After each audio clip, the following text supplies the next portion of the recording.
We're going to Baler! 11 o'clock na. And inaantok na ako. But may dumating. May dumating dito. Punta daw kami somewhere. So punta tayo ng Baler. Nakakarating tayo doon in just 3 to 4 hours I think. Tapos doon na tayo magpapaumaga. So tulog-tulog na lang sa kotse. At pagdating ng morning, pagsikat ng araw, anong gagawin natin? Surfing! Oh my God, I just found my soul sister. Grabe, sobrang weird. Nakarepo kami ng exact customization dito sa Subway. Lagi ko in-order is parmesan, oregano na bread, tapos Italian beef, tapos vinegar yung dressing. As in yun lang, wala na ibang in-order ko yun lang. Tapos, siya rin pala. Same na same kami ng favorite sa Subway. Tapos dito pa mas weird. Pareho kami. Gusto namin maraming jalapeno. Grabe. My soul sister.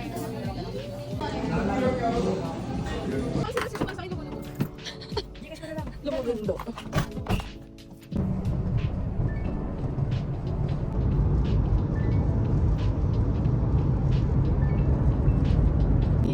Paisihan na kami. Ito tayo, change driver. Ang panlaban natin ngayon ay si Ira.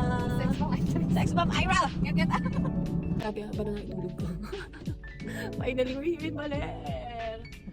Malapit na tayo sa dagat. Pero iidlip mo namin ng content. Pag-ata na kami ng makakainan ng breakfast and then mag-swim na kami. Yay! Yeah, we're finally here sa dagat. Ito kami matutulog ngayon sa farm. Tapos ito ang view namin. Dagat ngayon. Ito yung time check, 5 a.m. And ayan na, sunrise na. Ang ganda. Ito may diretso sa dagat, please. Divine spontaneous trip. Oh my God. Sobrang sakto yung dating namin. It's sunrise! Ay! Nakabidyo kayo. May ebidensya ako. May maharot. O, di ba tumigil? Ako sila sa ebidensya ko. Oh! Ang ganda! Thank you guys for making my Baler dream come true!